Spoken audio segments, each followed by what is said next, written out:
And welcome back to Adobe Live, our Adobe Live IXDD special. Here on September the 24th, we're streaming 24 hours on the 24th. That's cool. Pretty witty, no? Yeah. 24 on the 24th. Anyway, we've started in Australia, where my colleague Flynn has streamed for 8 hours. We are streaming here live from Munich for the European region, and then at around 5 o'clock in Central European time, we're going to hand it over to the US, who are also going to be streaming 8 hours. So 8 plus 8 plus 8, that's 24. Yay! Francesca, it's mathematic. Hello, everybody in the chat. Hello, Jürgen. Oh, Jürgen is very. Somebody, please remind me in an hour and a half that I have to go to work. Okay, so Jürgen is excited about your talk. Okay. So that's going to be very cool. So we just had a design session with Philipp Trautmann, where he designed the cookie settings experience on a new website that he's working on. And hi, Tim, our super. Tim is impressed by my math skills. Yes. So yes, thank you. Hello, Bill Elton. Hello, Veronique. Everybody, welcome back. And like I always say, the cool experience about these live streams is that they're live and that you can ask questions here in the chat on behance.net/live/Adobe Live and ask your questions to our guests and get immediate answers. So this is the cool thing about being live. Of course, all of these streams will be available as playback, so you can watch them here on Behance as playbacks or on the Adobe Creative Cloud YouTube channel. Okay? So let's start with you, Francesca. Who are you? What do you do? Why are you here? Okay, cool. So I can skip the first 2 slides of my presentation. No. You want? No, it's fine. It's fine. No. I'm just gonna skip it. No. We go to your slides. No problem. Let's see. Hello. Cool. There you go. Very good. So we can have it even for written. Mm-hmm. So yeah, I'm Francesca, and I'm used to be a lead designer at Designit. Actually, I just quit my job to start as a product manager in a startup that is mainly working on finance products, personal finance management, etc. And how do you feel? Very excited. I quit and I'm starting something new. That's pretty cool. Yeah, I'm super excited in the sense that I think this is a natural step for me. So I've been working on the topic of finance for actually just 2 years. I think there's people that have a wider knowledge and experience. But for me, I was so curious that I had to step out of my comfort zone and try to go a bit in depth on what is the product side of working really for just one product for people. So I can confirm that Francesca is indeed curious. She asked me a gazillion of questions about the stream, about this and that. So yeah, curiosity is definitely part of your skills portfolio. Do you put that in your No, description? I don't know if I'm curious. I don't know if a future employer would love that. I think it can be quite an uncomfortable skill to deal with for people, right? I mean, not everybody likes questions. Curiosity is the only way to become a subject expert. Yeah, I guess so. I mean, that's at least my own way. I'm more kind of a person that is a hit and try kind of person. So, and just gather continuously feedback. So that's why I'm really, really excited about this opportunity. Okay. And about your comments. And yeah, so this is my style to deal with it. I think there are people that are curious in other ways. Maybe they just read more and talk less. But so Wilson says hi, and Paul Chotan, do you have any new payment transaction idea, new icon style, like for mobile wallet? We can talk about that as we go along during the presentation. Let's see, Paulin.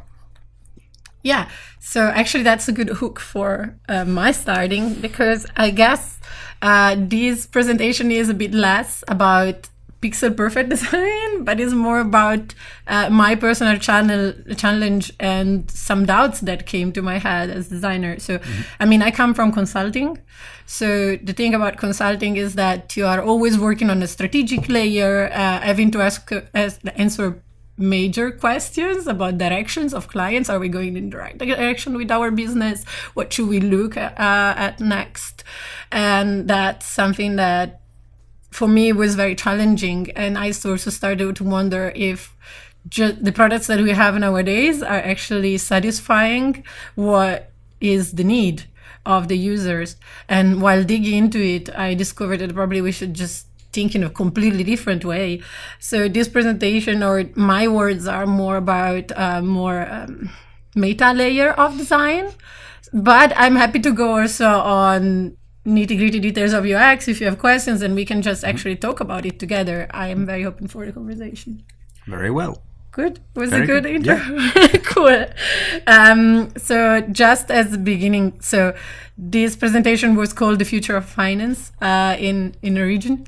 And why? It's because at Design It, where I used to work for 6 years, and I was very, very engaged with my work. It's a long time, no? 6 years is a long time in this industry, no? Usually there's a lot more turnaround, no? Yeah, turnover. Yeah. I mean, actually, I think usually the normal time is about 2-3 years. I think this is even accelerating nowadays. Yeah. But for me, it was just a continuous source of information, and I got the opportunity to grow a lot. So I started as a trainee and I ended up as a lead designer. So I climbed all the little steps of the stair in the same company, and they allowed me to do that. So that was really, really cool. Very and that's why when I got you called for this opportunity, I said, yes, I have something, and it's branded Design It. And I called them and I say, guys, I'm going to do this. Although I'm not working there anymore, but proudly, it's because I'm still engaged with the company. I mean, still, the fact that you quit doesn't mean that you're not in love anymore. It's like a relationship.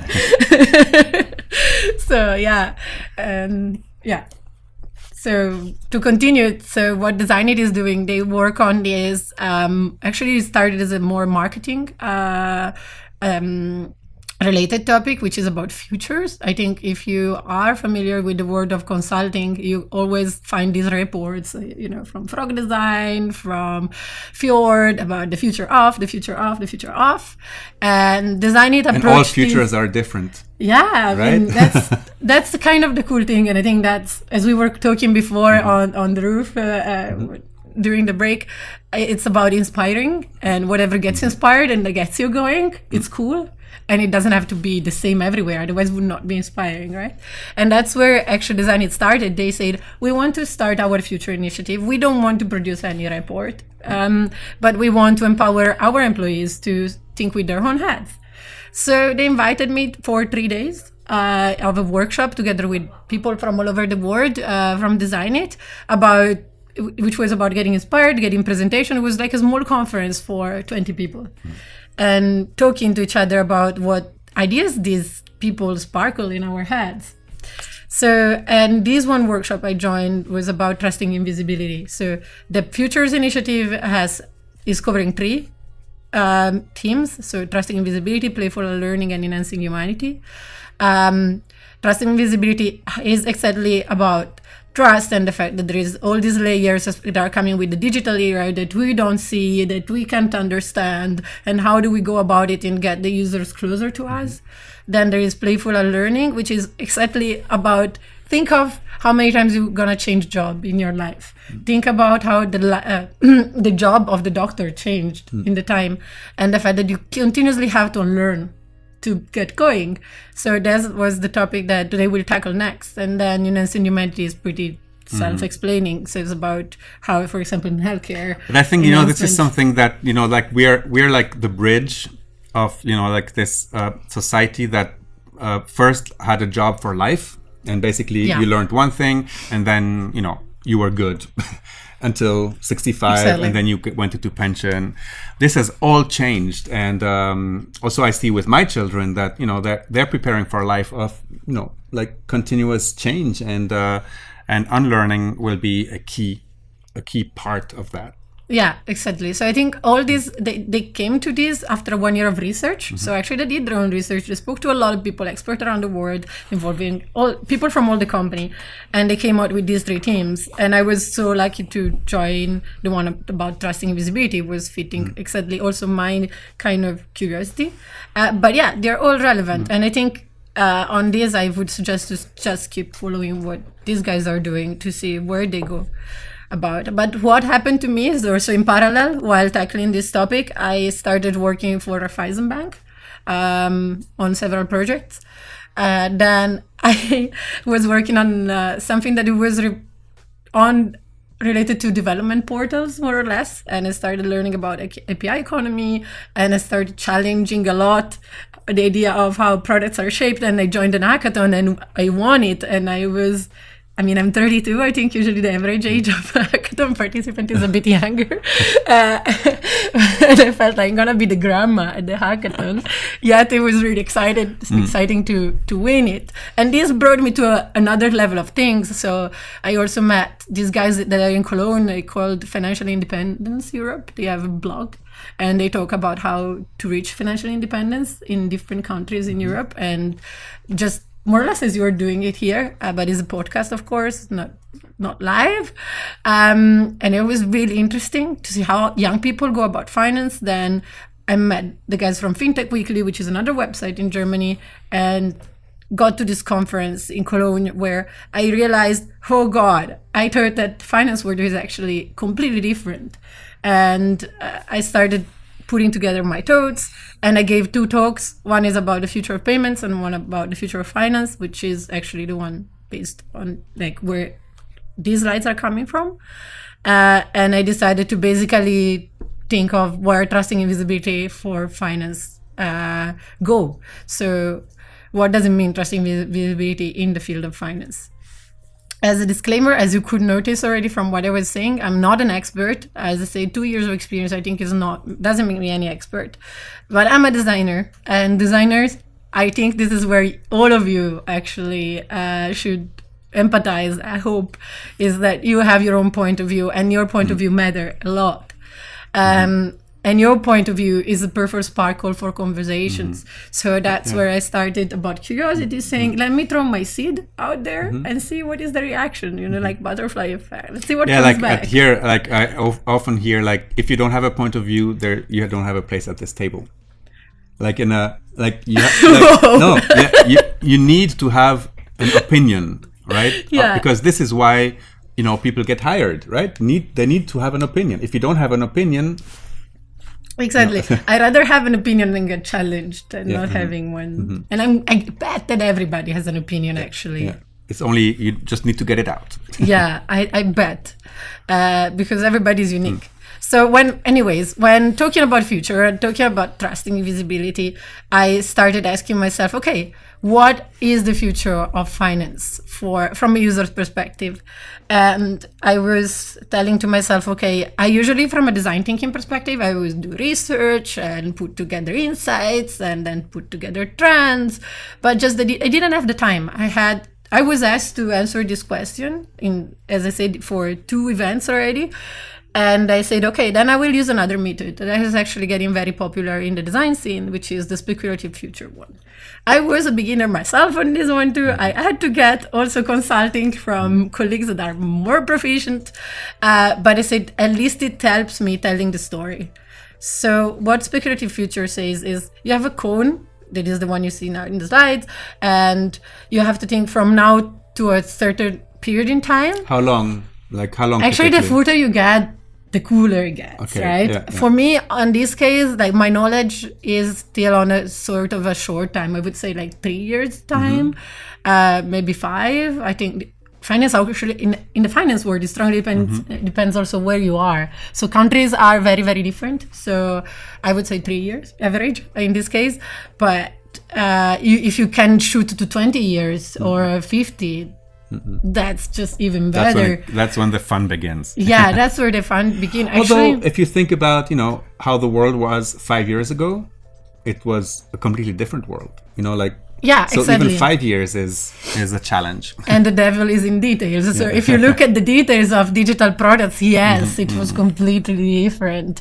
Of course. And actually, I was at the conference of IXDA in Lyon last year. And that's where, for the first time, I saw speculative future applied. And it was this designer who I wish I would remember the name here now. And she was just acting like a theater piece. About how would it be in the future of interaction between people in 15, 20 years. And she was acting on the stage. It was a design conference. She was a theater actor, and that was really, really inspiring. And I think, why not sometimes to shoot further and go and do something completely different? So whatever, I decided to then look what is the probable future. So where are we heading to most likely, according to my opinion and my experience? And then what is possible? So in the broader range, what is possible to happen? And between these two, that's where you as designer would like to draw what is your preferable future. I mean, probably if you have a client you're working for, then of course, when drawing the preferable future, you would take into account the strategy of the client, the values of the client. In my case, luckily, it was just me, so I could draw what is my preferable future. But let's start from the probable and the possible one. So what is more likely to be happening? So I drew a persona, more or less, which is called Andreas. And I think that the probable future of a user like Andrea regarding financial product would be to trust what requires no brain power. And this is something that I see already happening. I think in the circle of people and users, actually, we encounter during the work at Design It, people are starting to now use new financial products or to new operators, so get detached from their bank and insurance and go for something new. And this is taking over and over. But what does it mean is also that people will be probably a lot cherry picking and doing it based on the moment and based on their lifestyle, and just without thinking of what does this mean on the long term. So, well, this doesn't mean it's bad, the fact that it is momentary, but I think is we're again talking about finance, and finance cannot be something that is just for one moment. I mean, could be. I don't think this is probably the healthiest way to deal with it. But yeah, I mean, I think this is what is the probable future likely to be happening, and this will create this temporary trust. So users will just trust you temporarily and then will drop you if you're a brand. And then I thought, okay, what is the possible future? So I even looked at the younger generation. What a younger generation would bring to the table.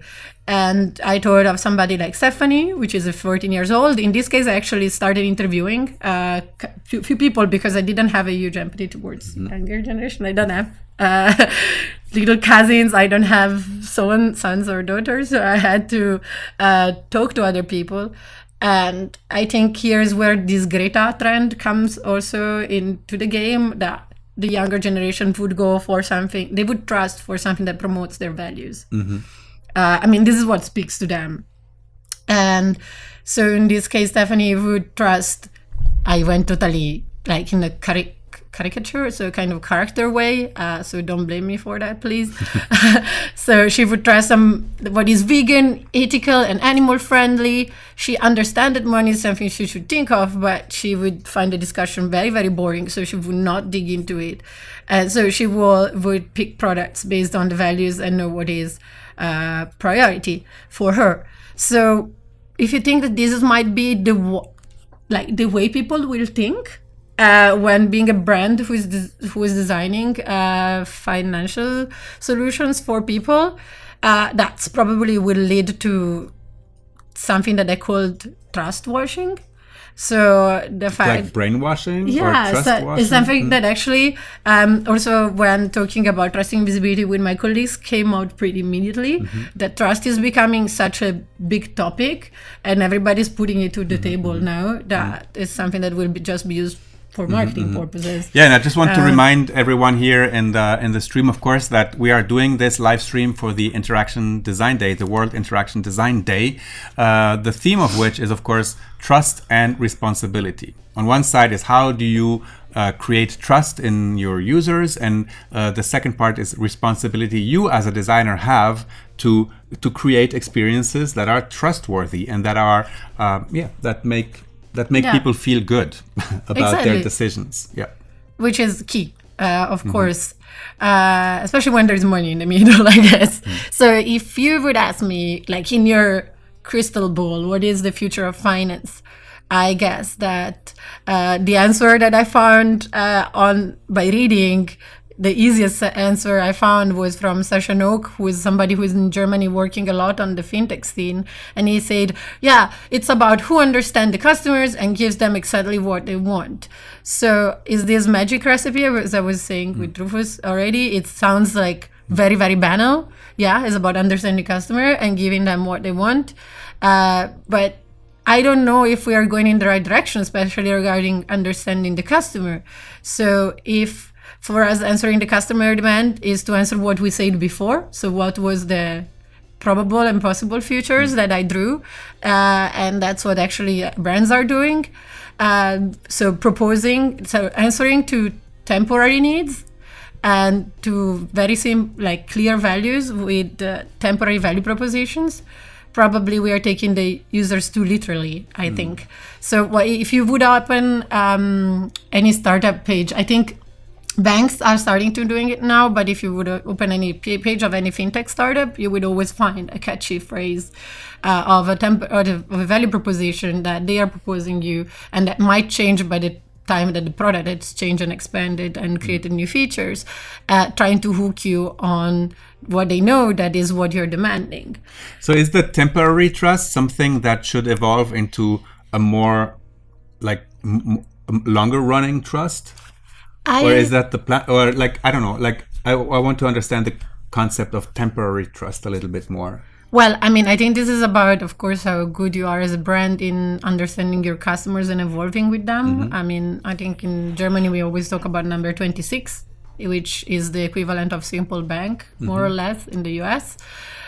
So what they did, I was trying to look actually, when I built this page, I wanted to, there is this website where you can find previous versions of websites, and I wanted to see how their page evolved. Unluckily, I didn't find anything, but their page evolved a lot because what they hooked their customers very early, because they also targeted early adopters. They were the first very easy bank in Germany, the first counter players to incumbents, and they were managing to hook their customers with something that was of course a temporary value proposition, and they evolved it. They kept evolving their value proposition with new value propositions, but organically to their customers. Okay, so basically that and growth. Temporary is like an evolving thing, and temporary starts over all the time. Yeah, exactly. Okay. The thing is that, of course, this is where I find already a discrepancy, in my opinion at least, that it's then I think we are accepting it is at the moment, so it's not bad. The question that I would ask myself is, should we accept this? Because we are asking for this. This is the dilemma that I'm showing you, is that we are asking to be temporary. Jürgen says maybe we should give the customer what he needs, not what he wants. Exactly. Exactly, Jürgen. I think we're on the same page. So yeah, this is just, I'm showing you facts. And I also, exactly, this is the purpose of this presentation, to sparkle these kind of answers. So yes, this is a very good question that I would answer with a question, which is about maybe not. Let's see. So, on my opinion, I think that the threat is behind this is we are taking them too literally, and that these can lead to results that are the opposites of what we wish. But this is a threat that I'm putting on the table for the moment, because I think that, as Jürgen says, probably we should look at what people need. And as we know, if you're doing a lot of user research, I don't know if you do, or if you will approaching right now, is that it's a fact that there are different layers of digging into the behaviors of people, and users at the first talk or the first observation will never tell you what is really that they need. Also because, come on, I don't know what I need. Yeah. And the concept of needing and wanting is a very interesting one, because there's many things that we can want but that we don't need. But want generates profit, need not necessarily, Yeah, of course. I think this is why I'm talking about this. This is something that comes from a more abstract talk, and is more about strategy, like my own point of view, exactly as we were saying. I don't think that this is something that I would be able to get probably a client out of it so easily. I don't think if I go to Raiffeisenbank with this, they would be, yes, of course, Francesca. Let's cater to the needs of our customers. I think they are probably gonna go for like quants and like something what is more conservative. show me numbers Yes. and what is on the numbers that people want, right? Yeah, I saw that there was something. No, that's from okay. Egor. Yes, the client does not always understand what he needs and tries to come up with. Yeah, that's right, Egor. And thank you for writing in English. I know you don't understand English very well, but thank you for being in the chat, Egor. Yeah, and also, I mean, I'm also not native for the, like, I think everybody here today, we were discussing yesterday dinner, there was no native speakers. So I think I do mistakes. I will probably have mistakes even in my slides. So I think it's very fine to just try to go by. And thank you for listening. So going back to the recipe, the other part of the recipe was you understand the customers, and we know that maybe we should dig deeper. The other part is about giving them exactly what they want, and giving comes with the need of having the infrastructure to give stuff. So I don't know what country you are in now, so I think there is a lot of people also from Eastern European countries. Yeah, tell us in the chat where you're from. Yeah, that would be really interesting. I mean, especially based on the country you are, there's going to be a different situation regarding infrastructure, especially in the financial world. But regarding in the infrastructure anyways, is winning who delivers. At least this is what we saw so far. I mean, people want solution. They want it fast. So to be fast, you have to be able to deliver. Here we are sitting at the Adobe offices, and I mean, who better than them know what does it mean to be able to deliver fast? And what it means in the finance world is actually not something too different probably that is in the design tool world. I mean, these are the players we have. So we have startups that are B2B, B2B2C, B2C. So a lot of times we just think of B2C, but especially in finance, a lot of the business is on the B2B and B2B2C. And so for those of you who don't know, like B2B is business to business, right? Business to consumer, and business to consumer. So it's different interactions, and they all need to be thought about in different ways. Yeah, exactly. So and we come to that also in the minute. And then you have big techs like Apple, Amazon, Google, for example, that are providing like some kind of layers, so user facing layers. And then infrastructure providers like IBM, for example, let's say. I think a good example of what Rufus was trying to explain is Solaris Bank here in Germany, for example.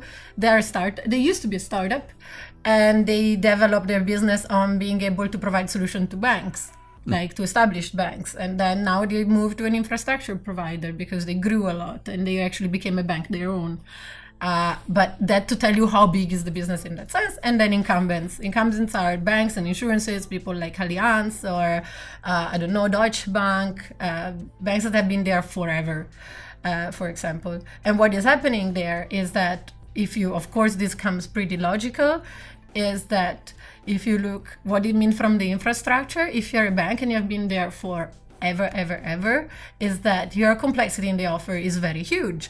So if you would have to deliver a new product or something, a new idea to customers, it would take you probably ages because your infrastructures are older, you need to update, you need to buy new solutions. And that's why it's so easy to blame it on banks that they are not able to get the solutions to you on time, is that because of course for them it's a bigger effort. The change is also very expensive in these cases. It's super expensive. Infrastructure is not only hardware, it's software, it's training, it's implementing a new system in any industry is really a very expensive process. Exactly. And Lina is watching from Stockholm. So hello, Lina. Hi, and Lina. Tim, of course, is watching from Germany. Yes. Oh yeah, Stockholm is a totally different word, much more advanced, I guess. So regarding incumbents and the complexity, I mean, what we are talking about is also the fact that there is legislation and there is regulations, and but to be compliant, and you were talking about GDPR in the talk before, or when we talk about also cookies, I mean, all of these things come with safety and security layers that cost, right? So a new digital solution costs a lot. So when you think about this is the offer that you probably have if you open the Allianz website or the Commerzbank here in Germany website, these are all the stuff that they have been developing for you, and to take one of this product and proposing it to you in a new different shape that is totally user friendly is just very, very complex. So well, when you look at a fintech, for example, instead, like a new startup or somebody who's coming from a new world, that is, for example, we were looking before like Google or Apple, and going in the financial world and trying to offer something new to the customer is slightly easier because they would have one offer and being able to build it rather fast. So this was just a background kind of recap, because I think that not a lot of people have the understanding of the field. It's not that I want to be boring, it was just to get the right knowledge to have a conversation. So ultimately, and just so you know, we have 1 hour still. Oh, cool. Yeah. I like it. Okay. I can cover that. Yeah. With all your questions too, of course. So also Sasha, who was the same guy. Peter from Poland and Matthias from Sweden. Wow, so cool. Actually, it would be really, really cool also to hear what you guys find are new cool solutions that you're using, for example, already. Like if you adopt a new neobank, or you're using some new financial product on your phone, like some aggregator that is really cool. Just drop it there. I think it's really, really interesting. So Sasha, who's the same guy who was saying this is the recipe to be winning in the financial market, also said the sentence that I love the most, which is, I can't hear the word disruption anymore. Ultimately, nothing is being disrupted. And I mean, come on, we're all in the design world, and I think disruption is a word that everybody heard a lot. And I can't just agree with this. I mean, nothing is being disrupted. This change in the financial world is taking a long time. Yes, things changed from the past 5 years, but they're gradually changing. And as we said, the complexity of the actors is so big, and everybody's having their piece of the cake and kind of participating in different ways to creating an offering. Tim says still waiting for Apple Pay. Yes, because we all have it on our phone, but we can't use it because the banks we're using are not allowing it, or things like that. Yeah. And Inin is watching from Beijing. Yeah. Oh God, that's so cool. Yeah. So exactly. Thanks for using Apple Pay. I think this is I think is exactly the right hook to this slide. You see? Because if you ask me, of course, what is the future of finance from a pure... Oh, and Guna is from India. Yeah, I didn't want to... Guna, hi. Just don't want to especially for who is listening from Beijing, and just agree, because that's what is happening in the Chinese market for a long time now. Big techs are probably going to have the front row in the retail market, because it's taking so much time to any other player to produce solutions that are easily made available to the people, that, for example, what Apple did with the Apple Card is probably a very first symptom of what is going to happen, and we should just expect this and probably just wait for this. It's something that is just going to be the easiest next step. Yes, because like Apple, but like we talked a little bit about that is that what you would call like an aggregator? I mean, is there something that prevents Apple from then choosing another bank as well to this is a business question that I don't know if I can answer. I mean, what Apple did is that they partnered with Goldman Sachs, which didn't have a credit card. Okay. So, and I think this is where all the discussions are coming now. If you read the blogs about they are not so successful, and so I don't know if the partnership will be so long lasting. But what they did, the both of them, they were very smart, because Apple wanted to get in the pockets of the people faster, but they were not a bank. I mean, this is a recipe that in the financial world is happening a lot. Wirecard and number 26. Wirecard was the bank, and number 26 was just the layer to the people, and then they became a bank, for example.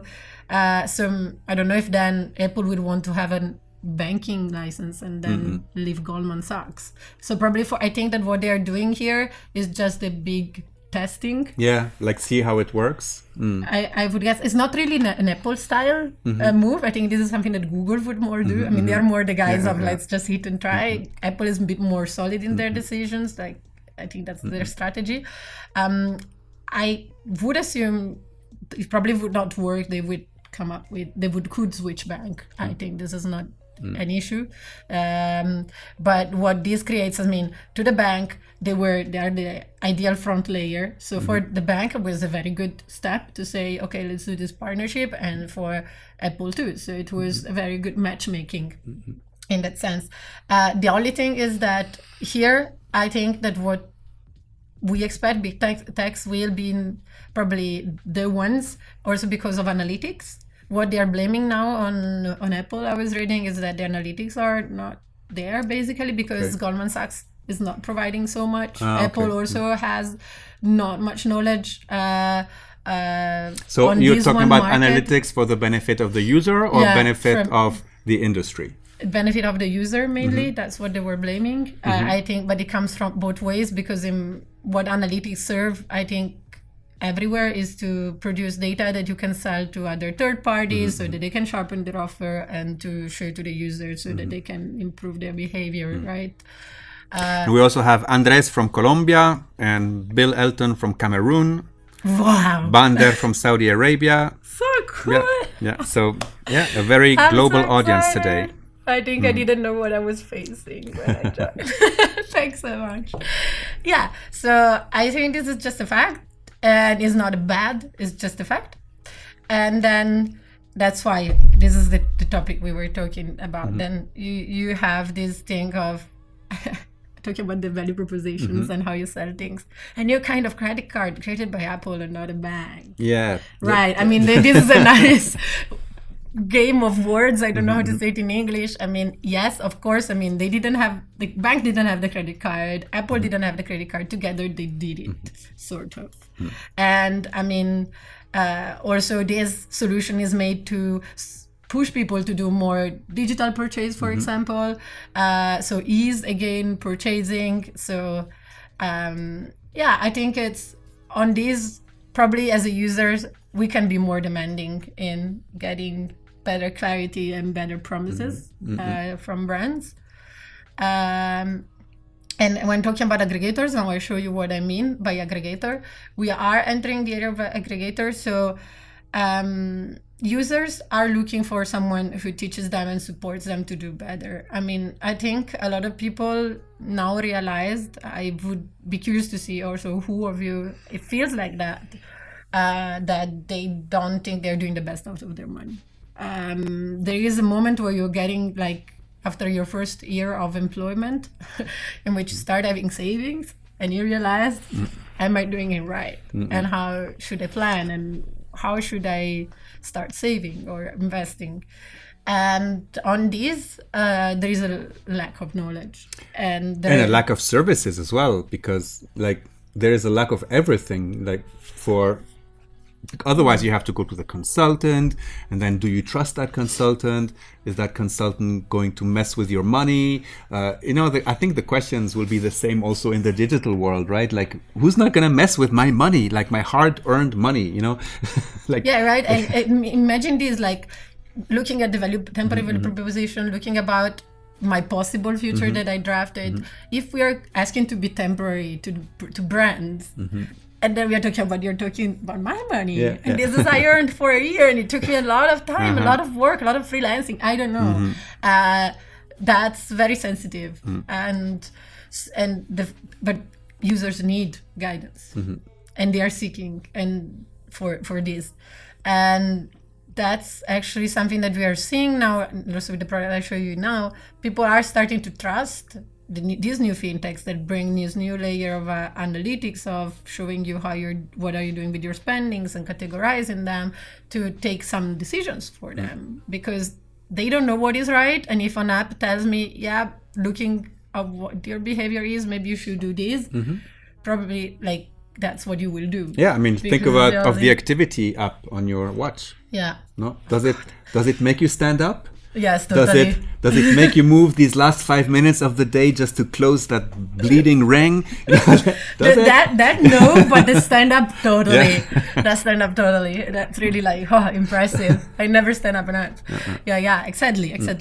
So quantified me is still a big trend for in this field totally, and I think that though comes with a lot of upselling too. So I mean, if you are in this kind of environment, you can expect that brands are gonna then push you offers that are not just made for you, but they are like made also because of other partnership or other sales activities they have ongoing. So what an example in Germany is Finanzguru. I know that there are products like these in the US, tons I think of them. I think also in Sweden I know of some, I don't know in Eastern Europe or China, but it would be really interesting to see what is there. And these are called aggregators because they are taking advantage of a law that there is in Germany, in Europe, sorry, which is called PSD2. So PSD2 says to banks and other financial institutions, you need to open payments data to third-party providers if the users allows. So this means that from another app, I should be able to look in my bank account and see how I spent my money. So access to the data. The data and trigger payments too. So that's access to account and payment. So this is why a lot of banks had to put out APIs to allow this to happen. And this is what products like these are doing then, is to take advantage of these APIs and then allowing you to aggregate all your accounts and have the overview in one place. And based on this, for example, Finanzguru, what they did is to say, they also show you where, for example, the subscription where you have subscriptions to your gym, to I don't know what other blog or website, whatever e-commerce page you did, and based on your spendings, also which subscription are good for like valuable for you and which are not, because I think that's very important. Like I always get reminded of subscriptions when I get the email, your subscription will renew in 1 week or tomorrow or things like that. And then I have to think, it would be nice to have like a place where I say, okay, this is my Netflix, this is my Apple thing, this is all these things together, so that I can see in one place, okay, and this I don't need anymore. That's what they do. This is actually from one point you can manage everything. So this is personal finance management, by the way. But they do get a lot of data about you, right? Yeah. And that's where, for example, they tell you should maybe change the contract you have with this energy provider and go for this other one. So and that's where the business model, like, and that's where exactly, because this can also be, and this is where trust and transparent it should be really be trust and responsibility should be in there, because what prevents an aggregator like that, for example, then having like somebody pay them to push a new gas or electric grid system or whatever, like this is so complicated. Right, I agree on this. So they provide I have this app, I'm using it. So far is the only one in Germany that does this properly. I like it. I didn't trust it, for example, for this part of subscription management. My level of trust is usually very low. I'm the worst user. I accept everything, the cookies, go for it. But on this one, I really felt a bit, I don't know. But though I'm looking for, I want to give the trust as a user. I would love to press the button. And that's the tricky thing, right? Like say, and that's what this whole day is about. Also, I invite you to find an event, if there's an event near you, to go to the Interaction Design Day events. There's over 100 all over the world. So maybe there's one near you where people are going to be talking about that. And I just want to say hi to Albert from India and Praveen from India again. Praveen is working at as a lead designer at Value Labs in India. Okay. Mohammed is from India. Oh, thank you for the valuable information, he says. Watching from Kenya as a UI designer in a bank. Wilson. Okay. Cool. Yeah. So you have a lot of guys, get things in to touch. think. Yeah.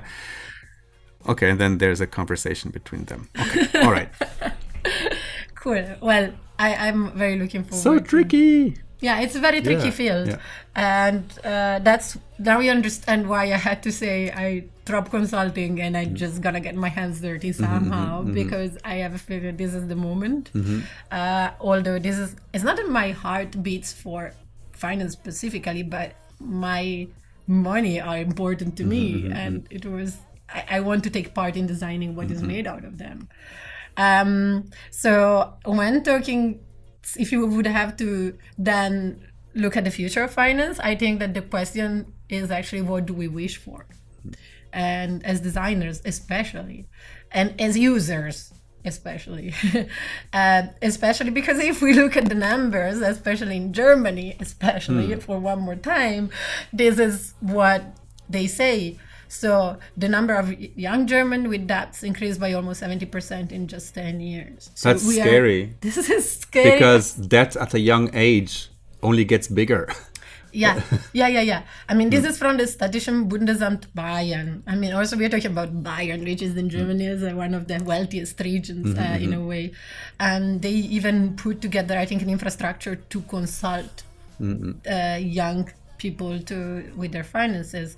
So because that's also a bit, but the banks are culprit of that, because like typically before you get credit, you have to prove something, right? And that's what's keeping people from getting into debt, right? That's how it should be, no? Or how it used to be. Maybe call me old school, but I think like these checks, like if you can't afford it, just don't buy it, And luckily, this is also very cultural, right? You told me yesterday dinner, my dad told me never get in debt or something like that, right? Although I think in the US, I never lived in the US myself. I mean, you have more knowledge about that region, but you start your debt being a student. Exactly. So I think in that society is kind of part of the culture.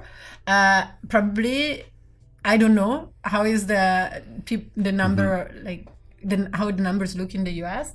I think for Germany is very scary in a culture that is actually telling to young kids to not have debts and try to quite early, I think, still instruct them on what's good or wrong. But this is the result. And I think this is something that's in the financial market is also voluntarily pushed partially. I mean, you have products. I mean, guys, also, if you are working for one of these products, I'm not blaming anyone. I think it's just my whole point is I think we are reading things not in the right perspective, not we are doing it completely wrong. Just as a disclaimer. No, right. Because Klarna, for example, which is a startup in Germany, if you bought on Zalando in Germany, probably so, the button, pay with Klarna, they are incredible. I mean, they are not a bank, and they allow you to delay the payment. Okay. So, for example, if I bought my clothes, I can go on the checkout and say pay with Klarna, which means I'm actually paying in 20 days. So I receive my clothes. If I don't like them, I can send them back and my money didn't move from my bank account, which is very handy. I used it. But imagine like now they're also working on a credit card that allows you to delay any kind of payment, and they're not a bank. And this is really interesting to observe. So yeah, I mean, this is a fact that makes me think. And Alison is watching us from New Zealand. That must be so late there, Alison. I hope you get some rest as well. But wow, so cool. Hello to New Zealand then. So this is one fact that made me think. And then I was talking to one of my colleagues from Colombia, actually. So, and he also works in finance a lot, and we were together at this workshop about trusting invisibility in Copenhagen, and he tells me, but Francesca, the whole point is finance management is a taboo. No parent talk about it at dinner with their kids. And I was like, mind blown. This moment, like, poof, like, what? He told me, actually the real words were finance management is like sex, is a taboo, because they say like parents don't speak about sex with kids at dinner. And it's true. I mean, I don't recall any talk with my teachers, with my parents of any kind about what should I do with my money. Except from probably don't get in debt. I think this is the only point. So Matthias says Klarna is a Swedish company, one of the biggest down payment services in Sweden, now international, but they started this in Sweden. Okay. Sorry, thanks for correcting me. Matthias. Thank you, Matthias. Thank you very much. Yeah, it's a well, I don't even know if it's a taboo or if parents think it's just not interesting for their children. Like I always think it's not interesting at all for kids. Right? I mean, how would you start talking about, okay, so it's the bees, but it's the bees putting the honey away, right? That's saving, right? Yeah, actually, this is what in Switzerland, you're Swiss, right? And that's what in Switzerland, Credit Suisse tried to do, as far as I remember. I hope, teach kids. I hope there is some Swiss here to correct me in case too. That they had this piggy bank, digital piggy bank. So you would put coins, and this thing is actually reading how much money is in it, and connected to an app, and is teaching the kid. And it's a gamified way to deal with finances. I think they tried. I think it's true. I'm not blaming. The point is, I'm not blaming anyone. These are just facts that we need to look at, just understand our society. And I think the whole point is just there is a lack of knowledge, clearly. The fact that also, I mean, maybe kids was maybe not the right word. Maybe we should have used teenager or with their sons or whatever. You don't need to start talking about finance when you're 5, but yet, I mean, it's a very, very important topic, and money is what gets our society going. So, where is the right place to talk about it? I would really like to know. Yeah, and that's why I started actually talking to these guys of Financial Independence Europe, because they started opening a format for people to talk about it, because there is really little. So I decided then to. They even have these TV shows. Did you ever see them? It's like a little reality show, but these people who are really in debt, and then they have these consultants helping them get out of debt. Like that. Yeah, that kind of thing. Why not? I mean, I nothing against. I think anything should work. It's just about trying to get the knowledge a bit more out there. It's happening. I mean, it's slowly happening from different levels. So regarding the future, then I would say that looking at this just one thought, like debt is also becoming dangerous for the financial system, because now that the economy is also shifting to an economy where you don't own things. Like you don't have a house because you rent it, you don't have a car because you lease it, you don't have suddenly banks were like counting on your house, counting on your on these things. So maybe that's also something that will push change in the coming years, that banks don't really, they're gonna have to understand trust in a whole new way, because they can't grab anything from you. Yeah. I mean, it's I really want to exactly think of your thoughts and on every side, of course. So thinking about what I would like to wish for myself for the future, and using again the cone of the speculative futures, I think that this time is exactly the chance that we are having as users and as designers.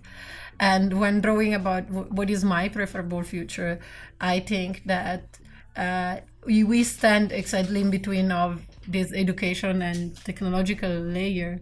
As I showed you before, a lot is happening on the infrastructure side. A lot is happening on how data are provided and exchanged and shaped, and yet there is a lack of education, or a very fragmented education, and things are shifting. I think we will go into this later, but also the way economics are getting taught now is changing. For example, not just finance, but the whole paradigm in our society is changing, and we are the ones designing the touch point. We are the ones standing there to shape things for the users. So this is totally our challenge and our chance.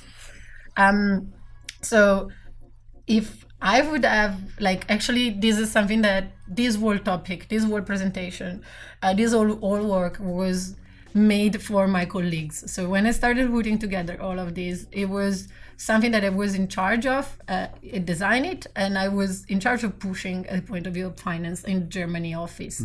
Out of this, a lot came out. Like, my colleagues wrote articles, they started talking at other events, started creating sort of podcasts, so started to put their ideas out there. And these are just the recommendation that I gave to them, so that I also transferred to you. So I think that the first thing that as designer is important to do is to embrace technology. I know many of you already do it. I mean, you guys are amazing, no doubt. But if you are not and you're digging into this topic, look at developer portals. This is the first thing. This is the first step to understand what is available out there, what is a bank providing. There are very cool banks like BBVA that have an incredible number of APIs out there, and then make you understand how much knowledge from the bank can be used to produce other knowledge, for example. So if you would think about education, so and what can you do with these analytics to provide some solution that helps people managing the finances, right? Talk to system architects. I mean, there is a lot that can't be done. For example, who works for the bank? I think you know this very well. There's a lot that can't be done because of infrastructure, but there is a lot of workarounds that can be used, especially to validate ideas. So, but your first talking person would not just be the product owner, would have to be the system architect, because these are the guys that know the limits of their infrastructures. And you better test the limit earlier and understand with these people, get creative with these people, how to work around them or build on top of them. And that is totally accelerating the work, I would say. Understanding where is money made in the API economy. I mean, because yet people want to make money. So whatever solution you want to design, it probably has to have some benefit. And there are some kind of established rules on how APIs are working and how you pay for them. And this is something that is just a good knowledge to know, because again, you're just understanding the tools you can play with. I'm just talking about what can you play with. It's like the Lego pieces. You have to build a castle and understand the operation limits. I mean, there is also a lot that if you're working for, again, the bank, the insurance, or any other provider, until which extent they can provide their services. For example, can they provide 24-hour support or not? Stuff like this, to understand also where design has to come into the game to overcome a lack of operation capabilities, for example. So this sounds very geeky, or maybe a lot, but this is really, I think, the basics now. Like, you cannot get away without knowing what is on the technology layer happening. But then, as I was saying before, finance is a lot related to regulation. There is even a book that I put in the list of things to read that I think is a perfect book to read. I read it all in 3 days, and it was the best compendium, manual about this, because compliancy as GDPR, I think a lot of you worked around GDPR probably because there's really a need to design now for the GDPR. It comes with a huge opportunity to be compliant, to be low compliant. So read about the regulation, because also who gets first to follow the regulation, who finds the workaround, is also the first one to win in a way. I hated, for example, some websites from outside the EU who simply say, oh, due to GDPR, we cannot show you this content. Because they don't want to comply to, so basically they're cutting out the whole European market just because. Yeah, and especially here, whereas I was saying PSD2 in Europe, but in England it's called open banking. And for example, open banking in England is a website, which is really, really cool. You go on the website and they even have recommendation for UX patterns, which are really, really cool recommendation. For example, what would come immediately at your, like if you think about API aggregation, right? I have everything in, I give this app the permit to access my payment data. Okay, how do I deal with it from a low perspective? I mean, people need to give access, but they need to be able to remove the access. They need to be able to monitor that. And how do you make this happen from a UX perspective? So this is all stuff that is not regulated now in Europe. In Germany, I think. I don't know. I cannot talk for all market. I guess a designer, not expert, a subject matter expert, totally. But if also you look at other countries and what they are doing and what is the regulation, and if you can get inspired by that, that's totally a winning point also for the user, because regulation are also made for users very often. I would be really curious to see what China's, for example, having as a regulation. I have no clue, but maybe there is something to learn. Yeah, and we saw Philip Trautmann in the stream right before us, like designing a system whereas you as a user can go back to your cookie settings at any time, which is, some websites is difficult. You just accept the cookies, and then if you want to change it afterwards, it's very difficult. Yeah. And I was thinking maybe one thing that could also be very interesting, and that's for web browser technologies, really, that you can actually choose if you want the cookie to be put in a, like, these are the cookies I want to throw away at the end of the week, and then maybe websites that you visit regularly, because there's nothing worse than deleting all your cookies and then you have to re-enter data and things and accept for websites you use on a daily basis. So it would be cool to have like some sort of way to put, okay, no, this cookie is important to me, I'll put it there, and these cookies I'll put it in the recycle can, with that I can quickly. Totally, exactly. Imagine you're working for Finance Guru or one of these aggregators, and you want to understand from which account you want to have a continuous transfer of information, and which instead you don't want to read that often, or stuff, or being able to understand also based on what is the algorithm really using, which information is using to come up with this subscription suggestion, right? So if you would have a manager part or some little place where you could have an overview. And I really think Stephanie was asking, for example, before, have you done research? Did you ask how many users would like to have something like this or not? Like if they would like to go back to their cookies, let's say settings. I think that this is also something that is gonna become low. I do expect that at some point we will be all forced to have this little manager in our products, especially if it's about finance. Yes. I would expect that this is something that we will be described in some law at some point, just not yet regulated. And I mean, it's all European regulation also offer great chance to be transparent. So there is something very good out there regarding that. And I think that this is exactly the point of the whole talk. I mean, to go beyond desirability as designers, I think we should really look for new perspective. And we have this role of connector, as I was saying before. But also we have a dangerous role, especially regarding finance, because if you create a new product for a bank, like a new digital product for a bank, if you create a new product for a startup, these still are gonna have some effect to some other big, player, like either a tech player, like I don't know, an IBM, a Google, or whatever. There's gonna be somebody who has to provide the solution for you that you are integrating, and you are creating a transformation. So there is a role of designers in which you are transforming the business by taking a simple decision sometimes, and this has effects on people that are not direct users, but are internal there is users. A video on that on the IXDD website. IXDD, how was it? The interactiondesignday.org. And in the resources, there's a video about that specific thing, which is actually called responsibility and externalities. And externalities are all the effects beyond the simple solution, right? Like what else does it affect? For example, they were talking about, the DNA websites.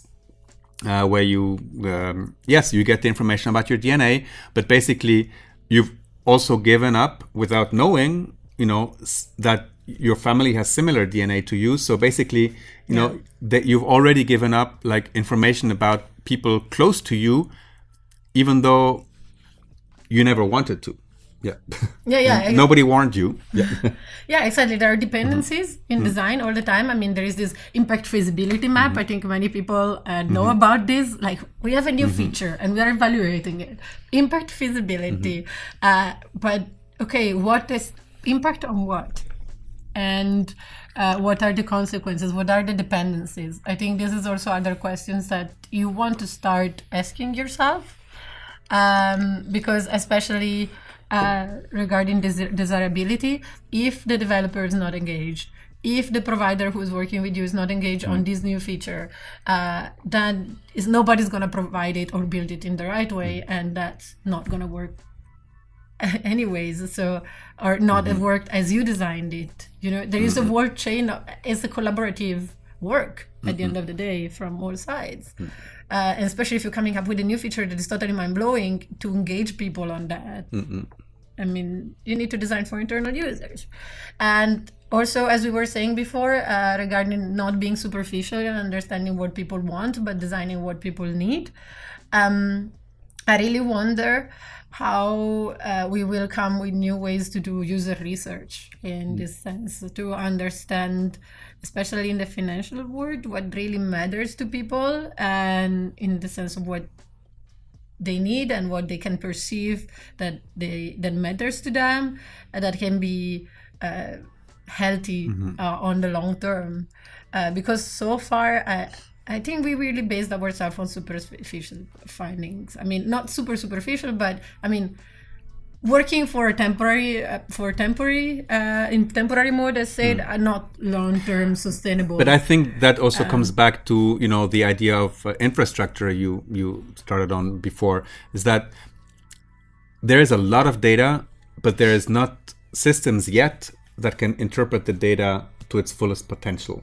Like I always think about supermarkets. Now you have your fidelity card, you get your points, but are they actually using that data to make, you know, smart decisions on what to ship where and how and when and how frequently? You know, there's so much data that could be aggregated, which isn't aggregated yet. Yeah. I mean, especially data regarding emotions. I do think that when we were going to be able to match more emotion into analytics, for example, what data I did, like in this case, because I'm sorry, you inspire me and I'm just building on top and I'm fast thinking and sometimes I skip steps. But if you're showing me the report of my spendings, again, because it's existing for people to understand, what I'm able to read in that moment. Maybe I'm panicking, maybe I'm in a very bad point, and maybe I don't need to see those data, and because they're overwhelming, and then I would not care, and then I would keep spending. So how can we change the interface that what is priority is put first, and maybe forgetting about all the other information that I don't need to absorb in that moment. It's really stupid, but maybe stuff like this could be making information easy digestible and create more educative UX patterns in a way. I don't know. So Akinlade from Nigeria, hello. Christian from Pontianak in Indonesia, and Ishwar from Nepal. So yeah, truly so international audience. So yeah, this was the recap. Maybe good for who just joined. We were just saying, as designers, we design for finance is about embracing technology, learning about legal compliancy, and go beyond desirability. Maybe, I mean, this is again, it's totally a theoretical presentation that I built. It's totally about shooting far and shooting for getting feedback. But as I was saying, it's also about getting proficiency as users. I mean, the cool thing as designers, especially in the retail market, especially in this market, we are users too. I'm a user, and I think we should also stepping it up a little bit. That's why I was getting critical before on the fact that we are demanding for temporary trust, and therefore we get temporary solutions. So maybe we should seek answers and ask for answers, and being a bit more severe in the way we interact with these brands. Okay, we don't want to engage, but maybe there is another way to build this trust. I would hope.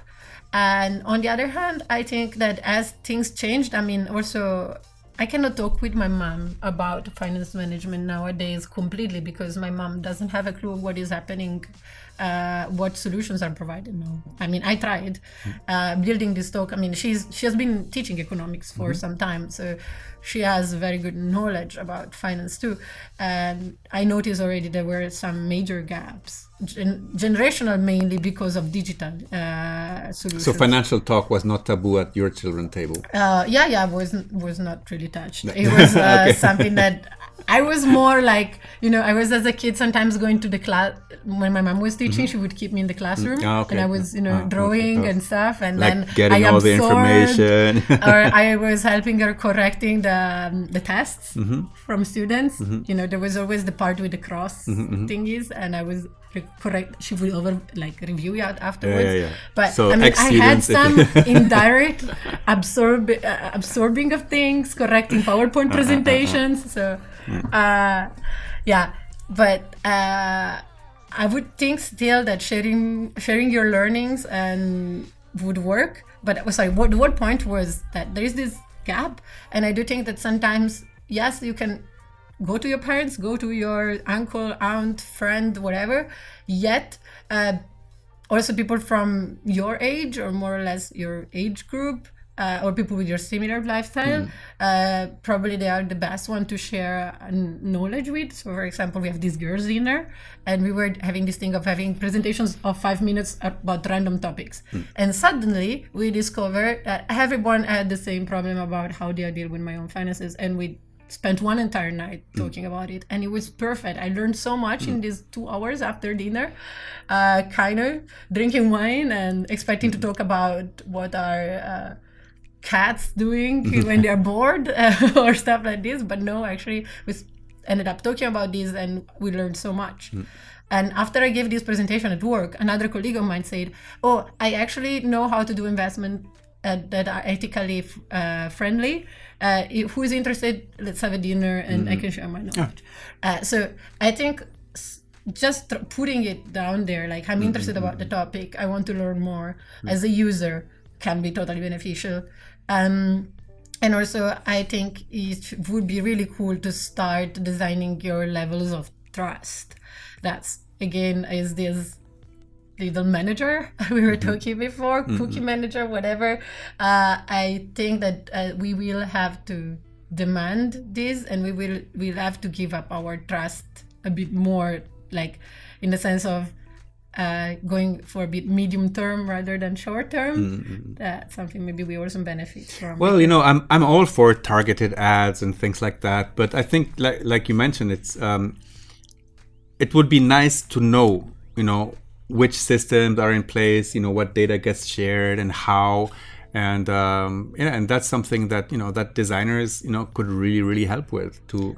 Yeah, I mean, and users have rights. I mean, at the end of the day, we have a lot of rights as people. So you think it's about also leveraging on your rights. I think sometimes, I mean, I'm Italian. We give up a lot on our rights. Sometimes we are just allowing brands to step on our rights very easily, to forget about it very easily. But there is things we can do, actually, and we can claim. So, just saying. So, well, how much time do we have left? Because I don't want to use... About 10 minutes. Okay. Well, I don't know. We have also 101 people listening and watching. Okay, so if I would usually close the presentation here, but there is also something that I discovered when I was researching this. And in this, my mom plays a big role. Okay. Because basically... Imagine Francesca, who builds all this knowledge and desperate starts going to the office, to colleagues, calling people from also the meetups. I was talking before, like, I can't understand. There is something in this paradigm that I'm not getting. How is it possible that we have a society that is now looking at the European Agenda 2030 and wanting a completely like a good change for the world and like starting caring about things we actually stopped caring about before, at the same time being totally ignorant, like becoming more ignorant about how to deal with money, and having all this market being fragmented, banks providing this and that, and this startup providing this and that. How can we navigate this? And how can it be possible that nobody's talking about it? How is happening that nobody's talking about how money are important and how money can make an impact? And there was the night before I gave this presentation at a meetup in Berlin, and I called my mom and I started crying, and she said, Francesca, but haven't you read the book, The Economics of the Donut? Like, haven't you read the newspaper today? And I'm like, no, I haven't. And she's like, well, luckily for you, I have it in PDF on my iPad. I'm sending it to you. Try to read it tonight. That's what I did. And I discovered... Bye-bye, Jürgen. Jürgen has to go. He was with us the whole time. Thank you for being with us. Jürgen. We really liked having you with us. Have a good day. And basically, that's when I discovered that I was not the only person having these doubts.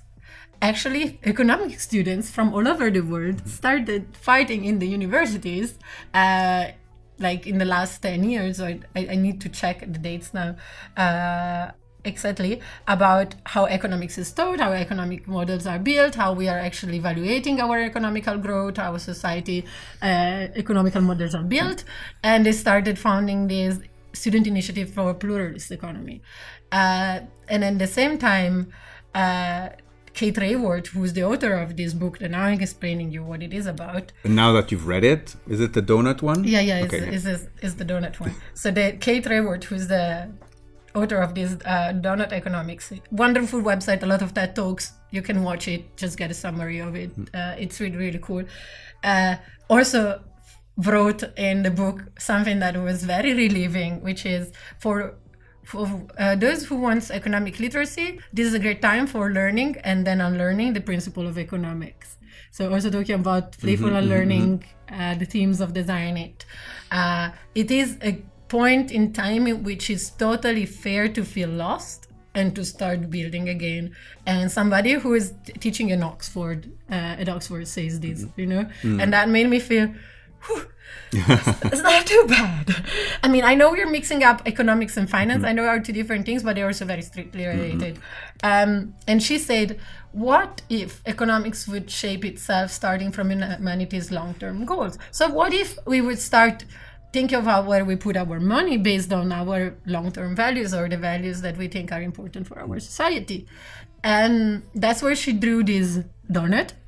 And she said that in her opinion, every model she would talk about, every business model more or less, so an economical model should be based on these two parameters, that there is like a layer, which is the upper layer of the donut, and it's not about eating, it's more about the shape of the model. I know, I also was like, sounds like a super cool, funny metaphor.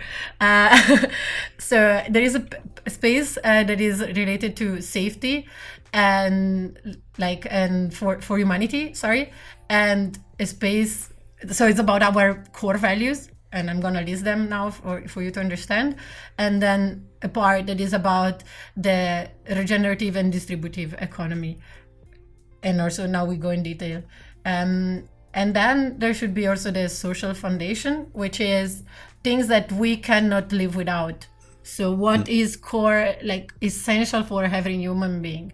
So food, health, education, income, peace, political voice, social equity, gender equality, housing, energy. So all these things are things that everybody has right on.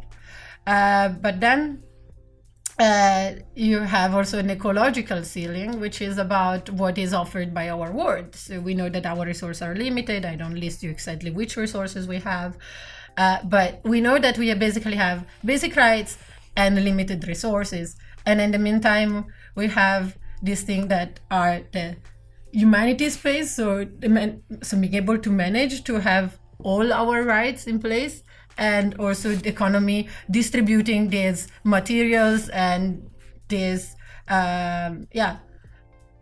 these materials in the right way.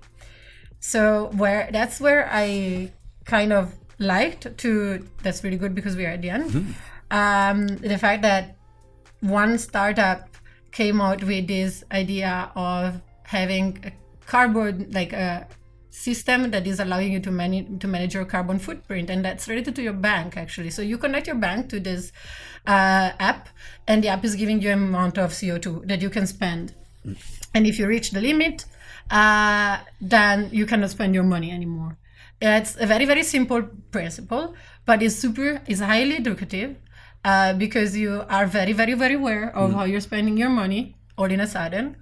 And also you're very aware of your impact. And that helps you to push something that is a value that you have for society.